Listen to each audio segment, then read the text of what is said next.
Welcome to episode 523 of AI Brief. I am Amin, and I am joined by Leah. Our deep dive mission today is exploring how Groq is raising a massive second-act war chest after a historic NVIDIA deal.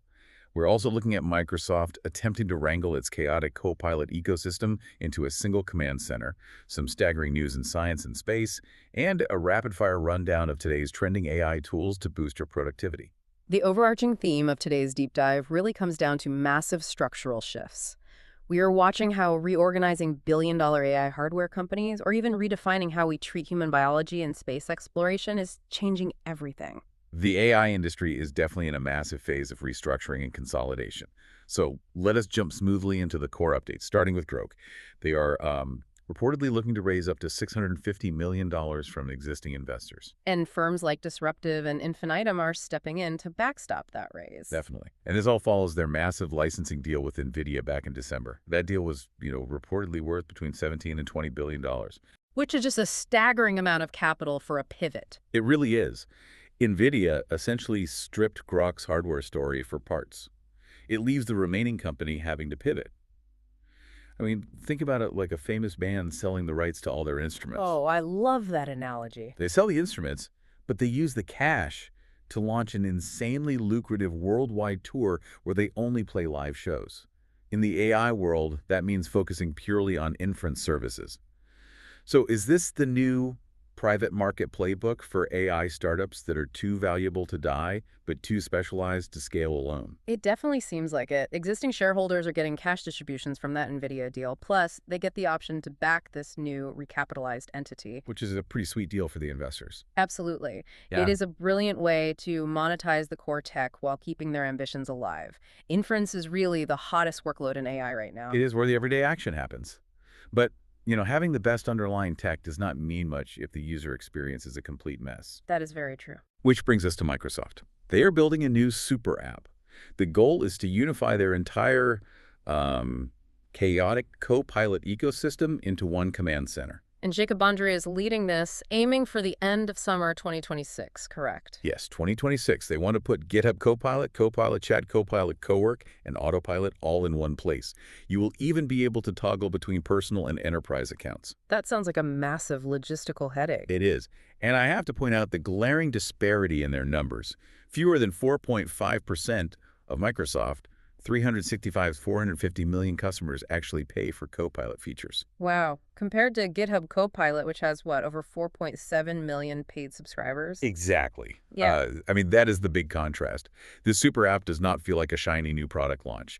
It feels like an admission that the current AI push is just far too fragmented and confusing for everyday users. Well, this really connects to Microsoft's oldest playbook. The goal is not just to have the flashiest individual model. No, it is about the ecosystem. Totally. It is about owning the workflow. They need to secure that central hub before competitors like OpenAI, Anthropic, or Cursor eat the opportunity entirely. Let's step away from the software layer and look at the physical world. Here is everything else in AI and science today. I want to start with a major setback for Blue Origin. Jeff Bezos' company was running an engine test on their New Glenn rocket at Cape Canaveral, and it basically exploded. The footage of that was just wild. It really was. The blast completely destroyed the booster. But the far bigger issue is that it wiped out Blue Origin's only operational launch pad for the New Glenn vehicle. And the ripple effect there is massive. This is not just a bad day for Blue Origin. Not at all. It puts NASA's ambitious 2028 Artemis moon landing timeline in serious jeopardy. It really shows how fragile physical hardware is compared to software. It is a sobering reality check. But to shift from a failure on Earth to a massive success in space, let's talk about the James Webb Telescope. Oh, the new galaxy images. Yes, it captured Messier 77, also known as the Squid Galaxy. And what they found at the center is a black hole that is 8 million solar masses. Wait, 8 million? That is twice the size of the black hole at the center of our Milky Way. It is enormous. And unlike ours, this one is actively devouring massive amounts of surrounding gas. Just vacuuming it all up. Exactly. And that process is creating one of the brightest galactic nuclei ever photographed. It is just incredible to marvel at the sheer scale of the universe, especially in contrast to our struggles to keep a rocket from exploding on a launch pad down here. The contrast is definitely stark. Moving from the macro scale of the universe down to human biology, we have two massive medical breakthroughs today. Oh, I am fascinated by The these. first one is a potential alternative to LASIK eye surgery. Researchers have developed a platinum contact lens that uses mild electrical pulses. Wait, they are putting electricity into the eye. Just very mild pulses. It actually softens and molds the cornea in about a minute. That sounds like science fiction. Does it work? It has been successful in rabbit trials so far. Human trials are still years away, but it could completely replace the need to cut into the eye with lasers. That is a huge leap. What is the second breakthrough? The second one is from Eli Lilly. It is an experimental gene editing therapy targeting the liver. Okay, what does it do? It switches off the PCSK9 gene in liver cells. In early trials, this slashed LDL cholesterol, the bad cholesterol, by up to 62%. That is a massive drop. How long does the effect last? So far, the results have held steady for up to 18 months after just one treatment. Think about the incredible paradigm shift here for anyone listening.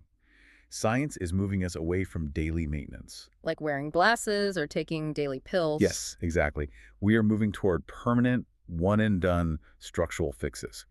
It is a complete upgrade to the human hardware. It really changes how we think about chronic conditions. It absolutely does. So let us pivot back to tools you can use right now. Here is a rapid-fire rundown of today's trending AI tools to boost productivity. I'm ready. First up is PolyReach. This tool lets you give your AI agent a real phone number and a synthetic voice. So it actually talks to people. Yes, the use case here is automating inbound or outbound phone operations for a business. Next, we have LobeHub. What does that one do? It acts as a chief agent operator. So if you are running complex, multi-agent workflows, LobeHub manages them all so they work together seamlessly. That is going to be essential as we get more AI agents running around. For sure. Third on the list is Driz. This is huge for mobile app developers. It creates mobile tests that write, run, and critically fix themselves. Oh, that saves so much manual QA testing time. Hours and hours of it. Fourth is Composer 2.5, which is Cursor's most powerful model yet. Cursor is already so popular with developers. It is. And this update provides incredibly advanced coding and software development assistance. Fifth is StoreClaw. These are specialized AI agents that actually know how to sell. Like interacting with customers to close deals. Yes, they are built specifically for growing e-commerce store profits autonomously. And finally, we have MantleChat. Is that another agent? It's more of a collaboration platform. It is a shared workspace where human teams and AI agents work alongside each other on projects. You know, there is a very clear common thread here. If you look at StoreClaw, Driz, and MantleChat, AI is officially transitioning. Transitioning how? It is moving from being a passive assistant that just waits for your prompt to an active colleague. These tools execute tasks, collaborate with the team, and even self-correct their own errors. As we watch these tools become active colleagues, it leaves us with a final thought to mull over. We see tech giants like Microsoft scrambling to consolidate AI into one super app just to own the workflow. They are definitely feeling the pressure. But how long will it be until standalone multi-agent tools and coding assistants are simply native features integrated into the operating systems we use every day? That is the big question. It really is. Will the OS just become the AI? Something to think about.